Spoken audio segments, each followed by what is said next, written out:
PCOS അല്ലെങ്കിൽ PCOD എന്ന് കേൾക്കുമ്പോൾ ഒരുപോലെ തോന്നാമെങ്കിലും അണ്ടർസ്റ്റാൻഡ് ചെയ്യാം they are different. In this video will be seeing how to manage hormone imbalance in the body and to reverse PCOS.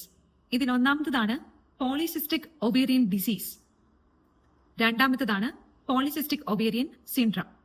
Syndrome എന്ന് പൊതുവെ പറയുന്നത് ഒന്നോ അതിലധികമോ സിംറ്റംസ് കൂടി ചേരുന്ന ഒരു കണ്ടീഷനെയാണ് സിൻഡ്രം എന്ന് പറയുന്നത്. സോ പോളിസിസ്റ്റിക് ഒവേറിയൻ സിൻഡ്രത്തിൽ സിംറ്റംസ് കൂടുതലായിരിക്കും. PCODയിൽ പ്രധാനമായിട്ടും കാണുന്ന ഒരു സിംറ്റമാണ് ഇറഗുലർ സൈക്കിൾസ്. ഇതോടൊപ്പം തന്നെ ഒരു USG സ്കാനിൽ ടിപ്പിക്കൽ പാറ്റേൺ ഓഫ് ഓവറിയും കാണപ്പെടാറുണ്ട്. മാത്രമല്ല ഈ ആൾക്കാരിൽ നല്ല ക്ഷീണവും അമിതമായിട്ട് മുടി കൊഴിച്ചിലും തിന്നിങ് ഓഫ് ഹെയർ ഒക്കെ കാണപ്പെടാറുണ്ട്. ഈ വ്യക്തികൾ പൊതുവെ വെയിറ്റിൽ BMI ഹൈ ആയിരിക്കും, അതായത് നല്ല വണ്ണം വെച്ചിട്ടുള്ള വ്യക്തികളായിരിക്കും. ഇനി PCOSന്റെ കണ്ടീഷൻ നോക്കാം. ഇത് എക്സസ് ആയിട്ടുള്ള ആൻഡ്രോജൻ ഹോർമോണിന്റെ കാരണം കൊണ്ടോ ഇൻസുലിൻ റെസിസ്റ്റൻസ് കൊണ്ടോ സംഭവിക്കാം. ബോർഡർ ലൈൻ ഡയബറ്റിക് ആയ വ്യക്തികളിലും വേസ്റ്റ് ഹിപ്പ് റേഷ്യോയിൽ ഡിഫറൻസ് നമ്മൾ കണ്ടുവരാറുണ്ട്. പിന്നീട് കാണുന്ന സിംറ്റമാണ് എക്സസീവ് ഫേഷ്യൽ ഹെയർ അഥവാ സോ കോൾഡ് ഹിർസ്യൂട്ടിസം. ഇവിടെ ഒന്നിലധികം സിസ്റ്റത്തിന്റെ ഇൻവോൾവ്മെന്റ് വരുന്നുണ്ട്. അതുകൊണ്ടാണ് അതിനെ പോളിസിസ്റ്റിക് ഒവേറിയൻ സിൻഡ്രം എന്ന് പറയുന്നത്. രണ്ട് കണ്ടീഷനിലും നമുക്ക് പ്രധാനമായിട്ട് വേണ്ടത് ലൈഫ് സ്റ്റൈൽ ചേഞ്ചസ് തന്നെയാണ്. ഇതിന് പ്രധാന വില്ലെന്ന് പറയുന്നതിൽ ഒന്നാണ് സ്ട്രെസ്. അതിപ്പം കുഞ്ഞു കുട്ടികളിൽ വരെ കണ്ടുവരാറുണ്ട്. ആൻഡ് വളർന്നു വരുമ്പം ഈ സ്ട്രെസ്സിന്റെ ഓവർലോഡ് കാരണം ഒരുപാട് കാലങ്ങൾക്ക് ശേഷം ഇവർക്ക് ഇറഗുലർ പീരീഡ്സ് സ്റ്റാർട്ട് ചെയ്യും. മൂഡി ഫീലിംഗ് കാരണം സ്ട്രെസ്സിംഗ് ഹാബിറ്റ്സും ഡെവലപ്പ് ചെയ്യാം. ഇനി PCOS അല്ലെങ്കിൽ പോളിസിസ്റ്റിക് ഒവേറിയൻ സിൻഡ്രം എന്ന് കേൾക്കുമ്പോൾ പൊതുവെയുള്ള ധാരണ ഓവറി നിറയെ കുറെ സിസ്റ്റുകൾ ഉണ്ടെന്നാണ്. There are too many follicles. അത് കരുതി ഓവറി മുഴുവൻ സിസ്റ്റ് ഉണ്ടെന്നല്ല അർത്ഥം.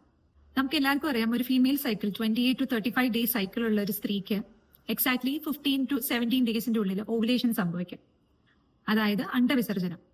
ഇത് നടക്കണമെങ്കിൽ ഒരു എഗ് മെച്ചുവറായി ഓവറിൽ നിന്നും പുറത്തേക്ക് എത്തണം. നോർമലി 15 ദിവസത്തിൽ മെച്ചുവർ ആവുന്ന ഒരു ഓവം 30, 40, 50 ദിവസം കഴിഞ്ഞിട്ടും മെച്ചുവർ ആവുന്നില്ല. ഇതുവഴി തന്നെ പീരിയഡ്സിന് ഇറഗുലാരിറ്റി സംഭവിക്കാം. പിന്നെ ഞാൻ പറഞ്ഞില്ലേ സ്ട്രെസ്സിന് ഇൻവോൾവ്മെന്റ് ഉണ്ടെന്ന്. നിങ്ങളൊരു ഉദാഹരണം ചിന്തിച്ചു നോക്കൂ. നിങ്ങൾ ഒരു എക്സാമിന്റെ ടൈം പീരീഡിലൂടെയാണ് പോയിക്കൊണ്ടിരിക്കുന്നത്, അഥവാ ഒരു വീട് ഷിഫ്റ്റ് ചെയ്യാണ്. നിങ്ങൾ എന്തെങ്കിലും ഒരു സ്ട്രെസ് ടൈമിലൂടെ പോവുകയാണെങ്കിൽ നിങ്ങളുടെ പീരിയഡ്സ് ഒന്ന് അങ്ങോട്ടും ഇങ്ങോട്ടൊക്കെ മാറാനുള്ള സാധ്യത വളരെ അധികമാണ്. ഇത് തന്നെയാണ് സ്ട്രെസ്സിന്റെ ഇൻവോൾവ്മെന്റ് എത്രത്തോളമാണ് നമ്മുടെ ബോഡിയിൽ എന്നുള്ളത് വ്യക്തമാക്കുന്നത്. ഈ സ്ട്രെസ്സിന് നമ്മുടെ അഡിപ്പോസ് ടിഷ്യൂവിൽ ഒരു എഫക്ട് ഉണ്ടാകുന്നുണ്ട്. തന്മൂലം തന്നെ നമുക്കൊരു സ്ട്രെസ് ഈറ്റിംഗ് ഹാബിറ്റ് ഡെവലപ്പ് ചെയ്യാനുള്ള സാധ്യതയും കൂടുന്നു. ഈസ്ട്രോജൻ ഇംബാലൻസ് ഉണ്ടാകുന്നു. പതിയെ അത് PCOSയിലേക്ക് നയിക്കുന്നു. സോ നമ്മളൊരു ലൈഫ് സ്റ്റൈൽ ചേഞ്ച് സ്ട്രെസ്സിലും നമ്മുടെ ഡെയിലി ആക്ടിവിറ്റീസിലും നമ്മുടെ ഡെയിലി ഹാബിറ്റ്സിലും ഒക്കെ കൊണ്ടുവരേണ്ടത് അത്യാവശ്യമാണ്. ഇനി PCOS ആണ് പ്രശ്നമെങ്കിൽ അതിനെ റൂട്ട് കോസ് തന്നെ എലിമിനേറ്റ് ചെയ്യാൻ ആയുർവേദത്തിന് സാധിക്കും. നമസ്കാരം, ഞാൻ ഡോക്ടർ നാമിക. ഇന്ന് നമ്മൾ കുറച്ച് ഗൈഡ് ലൈൻസ് ആണ് നോക്കാൻ പോകുന്നത്. എങ്ങനെ PCOSനെ മറികടക്കാം. 5000 വർഷങ്ങൾ മുൻപ് തന്നെ ആയുർവേദത്തില് PCOS ഫീമെയിൽ റീപ്രൊഡക്റ്റീവ് സിസ്റ്റത്തിനെ ബാധിക്കുന്ന ഒരു അസുഖമായി കണക്കാക്കിയിട്ടുണ്ട്. പല തരത്തിലുള്ള PCOS കണ്ടീഷനെ കുറിച്ചും അതിന്റെ സ്പെസിഫിക് ട്രീറ്റ്മെന്റുകളെ കുറിച്ചും ആയുർവേദത്തിൽ പറയുന്നുണ്ട്. മറ്റ് ശാസ്ത്രങ്ങളിലുള്ള പോലെ സിംപ്റ്റമാറ്റിക് മാനേജ്മെന്റ് അല്ല ഇവിടെ ഉള്ളത്. കാരണത്തെ മനസ്സിലാക്കി ആ കാരണത്തെ ഒഴിവാക്കുകയാണ് ഇവിടെ ചെയ്യുന്നത്. So the first and foremost thing is eat regularly and timely meals. PCOS ഉള്ളവരിൽ ഹോർമോൺ ആൻഡ് മെറ്റബോളിസം തകരാറിലാവാറുണ്ട്. സോ നമ്മൾ ഫുഡ് കഴിക്കുന്നത് ഒരു റെഗുലർ ടൈമിലല്ല എങ്കിൽ നമ്മുടെ ഹങ്കർ ഹോർമോണിനെയും ഓവറോൾ ബോഡി ഫംഗ്ഷനെയും വരെ അത് ബാധിക്കും. നമ്മൾ ഭക്ഷണം കഴിക്കാതെ ഒരുപാട് നേരം ഒരു ഫാസ്റ്റിംഗ് പീരീഡിലൂടെ പോവുകയാണെങ്കിൽ പിന്നീട് നമ്മൾ കഴിക്കുന്ന സമയത്ത് ഹൈ കാലറിയും ജങ്കോ ആയിട്ടുള്ള ഫുഡ് കഴിക്കാനുള്ള ടെൻഡൻസീസ് കൂടുതലായിരിക്കും. അത് പിന്നീട് ഇൻസുലിൻ റെസിസ്റ്റൻസിലേക്ക് നയിക്കും. മെജോറിറ്റി PCOS കേസിലും ഇതാണ് കാരണം. ഒരു പ്രഗ്നൻസി അച്ചീവ് ചെയ്യാൻ ശ്രമിക്കുന്ന ഒരു കപ്പിളിനൊക്കെ നമ്മൾ പൊതുവായിട്ട് കൊടുക്കുന്ന ഒരു ഇൻഫർമേഷൻ ആണ് the quality of the food you eat. അത് നിങ്ങളുടെ സ്പെർമിന്റെയും ഓവത്തിന്റെയും ക്വാളിറ്റിയെ എഫക്ട് ചെയ്യുന്നുള്ളത്. ഇവിടെ നമ്മൾ മനസ്സിലാക്കുന്ന മറ്റൊരു കാര്യം കൂടിയുണ്ട്. ഒരു മിസ്കാരേജ് ഉള്ള കേസിൽ സ്പെർമിന്റെ ക്വാളിറ്റി കൂടി അതിൽ ഏറ്റവും ഇമ്പോർട്ടന്റ് ആണ്. Not just the ovum quality contributed, the sperm quality is also important. രണ്ടാമത്തെ കാര്യമാണ് ക്വാളിറ്റി സ്ലീപ്പ്. അതും 6 to 8 hours. ഇത് PCOS ഉള്ളവർക്കും അല്ലാത്തവർക്കും ഇമ്പോർട്ടന്റ് ആയിട്ടുള്ള കാര്യം തന്നെയാണ്. നല്ലൊരു ഉറക്കം കിട്ടിയിട്ടില്ലെങ്കിൽ നമ്മുടെ സ്ട്രെസ് ലെവലിൽ കൂടാനുള്ള സാധ്യത വളരെ അധികമാണ്. അതുകൊണ്ട് തന്നെ നമുക്കൊരു ഈറ്റിംഗ് ഹാബിറ്റ് റോങ് ആയിട്ട് ഫീൽ ചെയ്യാം. ശ്രദ്ധിച്ചിട്ടില്ലേ, നല്ലൊരു രാത്രി ഉറക്കം പ്രോപ്പർ ആയിട്ട് കിട്ടാതെ നമ്മുടെ നെക്സ്റ്റ് ഡേ ഒരു ആഫ്റ്റർനൂൺ ലഞ്ചിന് ശേഷം എത്ര പേര് ഒരു നാപ്പ് എടുക്കാൻ ആഗ്രഹിക്കുന്നുണ്ടാവും. So that is just because നിങ്ങളുടെ സ്ലീപ്പ് സൈക്കിൾ അല്ലെങ്കിൽ നിങ്ങളുടെ ആ ഒരു സിർക്കാഡിയൻ റിതം കംപ്ലീറ്റ് അല്ലാത്തത് കൊണ്ട് മാത്രമാണ്. So maintain it. Like a minimum 6 to 8 hours of quality sleep is important for every one. ഒരു സ്ലീപ്പ് റെഗുലാരിറ്റി ഇല്ലെങ്കിൽ നമുക്ക് മൂഡ് സ്വിങ്സ് വരാനും വെയിറ്റ് ഗെയിൻ വരാനും ഹോർമോണൽ ഇംബാലൻസ് വരാനും ഇവൻച്വലി PCOSലേക്ക് നയിക്കാനൊക്കെ വളരെയധികം സാധ്യതയുണ്ട്. മൂന്നാമത്തെ ഇമ്പോർട്ടന്റ് ആയിട്ടുള്ള കാര്യമാണ് ഫ്രഷ് ആൻഡ് ഹോൾസം ഫുഡ് നമ്മളുടെ ഡയറ്റിൽ ഉൾപ്പെടുത്തുക എന്നുള്ളത്, which includes like green leafy vegetables and all sort of vegetables basically, and fruits, healthy fats, protein, ഇതെല്ലാം നമ്മൾ ആഹാരത്തിൽ ഉൾപ്പെടുത്തുകയും ജങ്ക് ഫുഡ് ഐറ്റംസ് ഒഴിവാക്കുകയും ചെയ്യാം. ഓൾ ഓഫ് എ സഡൻ ഇതെല്ലാം ഇൻക്ലൂഡ് ചെയ്യണമെന്നില്ല. പതിയെ നമ്മൾ ഇതിൽ ഓരോന്നായിട്ട് നമ്മുടെ ഡയറ്റിൽ ഇൻട്രൊഡ്യൂസ് ചെയ്താൽ മതി. ദാറ്റ് വേ ലൈക്ക് ഗ്രാജുവലി നിങ്ങൾക്ക് അതൊരു ഹാബിറ്റ് ആയിട്ട് മാറും. നമ്മൾ പേഷ്യൻസിന് പൊതുവേ റെക്കമെൻഡ് ചെയ്യുന്ന ഒരു പാറ്റേൺ ഉണ്ട്. ഫസ്റ്റ് വീക്കിൽ ഒരു ഫ്രൂട്ടും ഒരു വെജിറ്റബിളും ഫൈബർ ഇൻക്ലൂഡഡ് ആക്കുക എന്നുള്ളതാണ് ഇതിന്റെ ലക്ഷ്യം. അത് ഇൻക്ലൂഡ് ചെയ്യാം. And when coming to second week minimum ഇത്ര ക്വാണ്ടിറ്റി ഓഫ് വാട്ടർ അത് നിങ്ങൾ മേക്ക് ഷുവർ ചെയ്യുക നിങ്ങളുടെ ഡെയിലി ലൈഫിൽ വരുന്നുണ്ടെന്നുള്ളത്. Minimum 2 to 3 liters of water and that to depend upon your urine output. ഇനി മൂന്നാമത്തെ ആഴ്ച ആകുമ്പോഴേക്കും നമ്മൾ പറയാറുണ്ട് നിങ്ങളുടെ സ്ലീപ്പ് അത് റെഗുലേറ്റ് ചെയ്യുക എന്നുള്ളത്. ബിക്കോസ് ഇത് സ്റ്റെപ്പ് ബൈ സ്റ്റെപ്പ് നമ്മൾ കൊണ്ടുവന്നു കഴിഞ്ഞാൽ ഒരു ഇൻ എ ഹോൾ ആ വ്യക്തിക്ക് ഒരു പെർട്ടിക്കുലർലി ലൈക്ക് 1 monthനുള്ളിൽ തന്നെ വിസിബിൾ ചേഞ്ചുകൾ കണ്ടുവരാൻ കഴിയുള്ളൂ. 4th വീക്കിൽ as we always say excess ആയിട്ടുള്ള ഗാഡ്ജറ്റ്സ് അല്ലെങ്കിൽ എക്സസ് ആയിട്ടുള്ള സ്ക്രീൻ ടൈം ഒഴിവാക്കുക. This will again help you with reducing stress. നാലാമത്തെ ഇമ്പോർട്ടന്റ് കാര്യമാണ് റെഗുലർ എക്സസൈസ്. ഇതിൽ നിങ്ങൾക്ക് വാക്കിംഗ് അല്ലെങ്കിൽ ഹൈക്കിംഗ് ചെയ്യാം.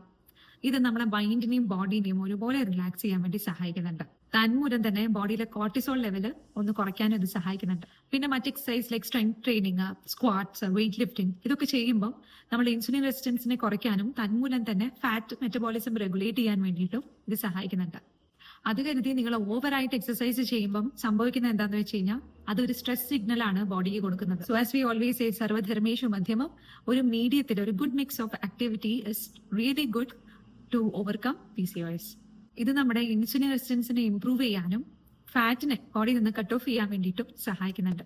അഞ്ചാമത്തെ പ്രധാനപ്പെട്ട കീ ആണ് റിലാക്സ് യുവർ മൈൻഡ്. നമ്മുടെ ബോഡിയിൽ എപ്പോഴും ഈ കോർട്ടിസോൾ ഹോർമോൺ കൂടുതലായിട്ട്, നമ്മുടെ സ്ട്രെസ് ഹോർമോൺ ആണത്, ഇത് അമിതമായിട്ട് നമ്മുടെ ബോഡിയിൽ പ്രൊഡ്യൂസ് ചെയ്യുന്നുണ്ടെങ്കിൽ നമ്മൾ എപ്പോഴും സ്ട്രെസ്സിനാണ്. നമ്മൾ എല്ലാ സെല്ലിലേക്കും ആ സിഗ്നൽ തന്നെയാണ് പൊയ്ക്കൊണ്ടിരിക്കുന്നത്. വിച്ച് അഗെയിൻ ഈസ്ട്രോജൻ പ്രൊജസ്ട്രോൺ ഹോർമോണിന്റെ ബാലൻസ് ബോഡിയിൽ മെയിൻറ്റെയിൻ ചെയ്യാതെ വരും. സോ എപ്പോഴും മൈൻഡിനെ സ്ട്രെസ് ഫ്രീ ആക്കി വെക്കാനും റിലാക്സ് ചെയ്യാനും പഠിക്കാം. കുട്ടികളിലൊക്കെ ഇപ്പൊ അമിതമായിട്ട് സ്ട്രെസ് കണ്ടുവരുന്നുണ്ട്. ഈവൻ ചെറിയ പ്രായമുള്ള കുട്ടികൾ വരെ വന്ന് പറയാറുണ്ട്, ഓ എനിക്ക് സ്ട്രെസ് എടുക്കാൻ പറ്റുന്നില്ല എന്നുള്ളത്. പഠനത്തോടൊപ്പം അവർക്ക് നല്ല ആക്ടിവിറ്റിയും കൊണ്ടുപോകാൻ വേണ്ടിയിട്ട് ശ്രദ്ധിക്കാം. ഇങ്ങനെയാകുമ്പോൾ അവരുടെ ബോഡിയിൽ ഈ കോർട്ടിസോളിന്റെ എക്സസ് ആയിട്ട് പ്രൊഡക്ഷൻ ഉണ്ടാവില്ല. ദെയർബൈ അവരുടെ മൈൻഡ് എപ്പോഴും ആക്റ്റീവായിട്ടും റിലാക്സ്ഡ് ആയിട്ടും ഇരിക്കും. അത്തരത്തിൽ സ്ട്രെസ് കുറയ്ക്കാൻ പറ്റിയ നല്ലൊരു ആക്ടിവിറ്റിയാണ് സ്വിമ്മിങ്. നല്ല നീന്തൽ പ്രാക്ടീസ് ചെയ്യിപ്പിച്ചാൽ അത് ബോഡിക്ക് നല്ലതാണ്, മെന്റലി നമ്മൾ സ്ട്രോങ് ആയിട്ടിരിക്കും. ഈ ബ്രീതിങ് ടെക്നിക്സ് ഇല്ലേ, പ്രാണായാമ, ഓൾട്ടർനേറ്റ് നോസ്ട്രൽ ബ്രീതിങ്, ഇതൊക്കെ ഒന്ന് പ്രാക്ടീസ് ചെയ്യാൻ ശ്രദ്ധിക്കാം. ആൻഡ് ഓൾസോ എന്തെങ്കിലും ഒരു വസ്തുവിനോട് പെർട്ടിക്കുലർ ഒബ്സെഷൻ വരാതെ നോക്കുക. നമുക്ക് എന്തെങ്കിലും ഒരു പെർട്ടിക്കുലർ ഫാക്ടറിനോട് ഒരു ഒബ്സെഷൻ ഉണ്ടെങ്കിൽ അതിൽ എന്തെങ്കിലും ഒരു ചേഞ്ച് വന്നു കഴിഞ്ഞാൽ അത് നമ്മളെ വളരെയധികം ബാധിക്കും. So attachment is the cause of grief എന്ന് പറയുന്നത് പോലെ തന്നെ don't get too much attached to anything. അതുപോലെ നമുക്ക് നോ പറയേണ്ടടുത്ത് നോ പറയാം. ഹാൻഡിൽ ചെയ്യാൻ പറ്റാത്തതിനെ let go of it. Whether it is people or work, എന്ത് തന്നെ ആവട്ടെ, നമുക്ക് സ്ട്രെസ് തരുന്ന ഒരു കാരണം ഉണ്ടെങ്കിൽ let it go. And 6th point is herbs and spices. നമ്മുടെ ആഹാരത്തിൽ പണ്ടൊക്കെ നമ്മുടെ വീടുകളിൽ എങ്ങനെയാണോ കുക്കിംഗ് ചെയ്തിട്ടുള്ളത് അതേ പാറ്റേണിൽ തന്നെ നല്ല ഹെർബ്സും നല്ല സ്പൈസസും ഇൻവോൾവ് ചെയ്യിക്കാം. ഇത് മൈക്രോന്യൂട്രിയൻസിന്റെ ഒരു സ്റ്റോർ ഹൗസ് ആണ്. They also have antioxidant property.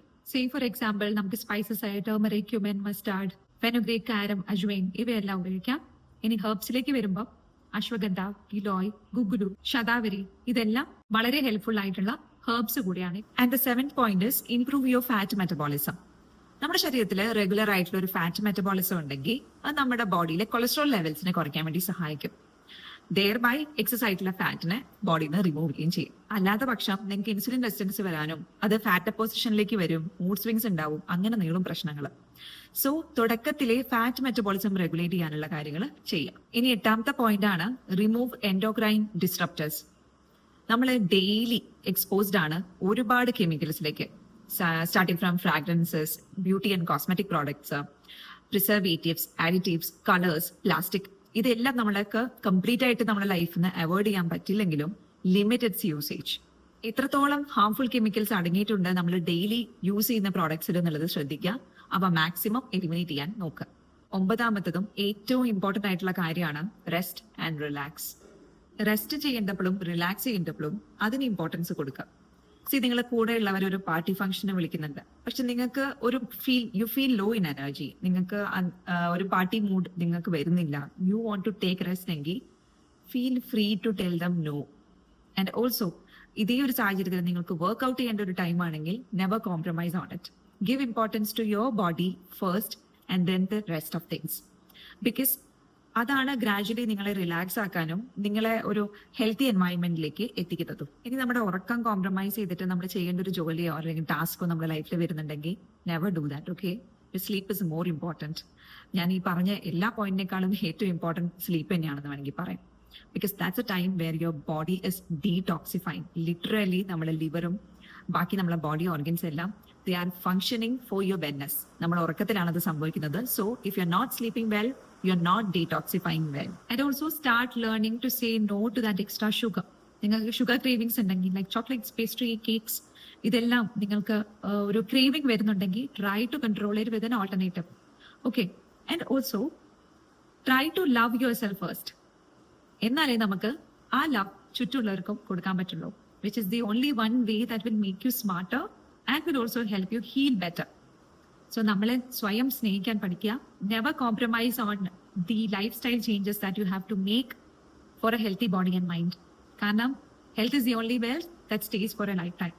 നമ്മൾ ഈ ബോഡീനെയും മൈൻഡിനെയും പ്രിസർവ് ചെയ്ത് വെക്കുക, അതിന് ഹാപ്പി ആയിട്ടുള്ള ഒരു എൻവയൺമെന്റ് കൊടുക്കാന്നുണ്ടെങ്കിൽ it will reward you in much better way. നമ്മുടെ വർക്കിൽ നമ്മൾ ആക്റ്റീവ് ആകും, നമ്മുടെ റിലേഷൻഷിപ്സിൽ നമ്മൾ ആക്റ്റീവ് ആവും, നമ്മുടെ ഗോൾസ് നമുക്ക് ഈസി ആയിട്ട് അച്ചീവ് ചെയ്യാൻ പറ്റും. സോ അതിന് പ്രയോറിറ്റി കൊടുക്കുക.